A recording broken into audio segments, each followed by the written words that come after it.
Special Olympics will be 50 years old in 3 years. We started in 1968, started as a movement that was first and foremost about giving young people with intellectual challenges the chance to play, something most people take for granted. My mother realized that that was not the case, that we could not take for granted the chance to play, to compete, to learn a sport, to win a medal, to be cheered by others. These were rights, privileges, rites of passage denied children with intellectual disabilities. They were shut away.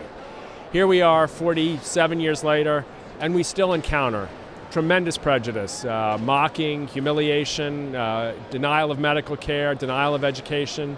And so our population, this mass of humanity you see behind you representing over 200 million people all over the world, they are still awaiting the civil rights movement, the human rights movement that is rightfully theirs. We're here to continue to try to stimulate that movement through the joy of sports. The European Union has embraced the idea of inclusion, and for that we're very grateful. They've also recognized the power of sport to promote inclusion and to teach inclusion. If there was ever a time that Europe needed a message that Europe could be united, it's right now.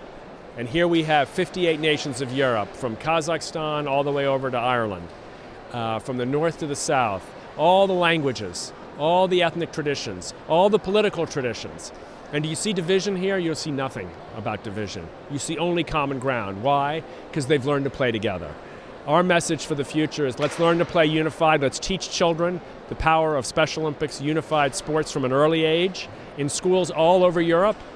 If we do that, we'll raise a generation that will be beyond the differences that have divided this continent for thousands of years. People who have more complicated medical conditions get worse care in almost every country in the world. And people with intellectual disabilities, people with Down syndrome or Williams syndrome or autism, get worse care than their non-disabled peers. Why? Doctors are not trained, medical professionals are not comfortable, they haven't been exposed, they haven't had the clinical hours. And so we've launched what we think of as a health revolution. We call it Healthy Athletes and Healthy Communities. We bring doctors to these games, not just to give care, not just to examine your mouth or your eyes or your feet or your, all these kinds of things to diagnose problems, but to learn. This is a clinic for the medical world to come and see the gifts, recognize the underlying conditions, get some exposure and training, and go back to your practices and open the doors of hospitals and primary health care centers to this population so they can lead a full and healthy life.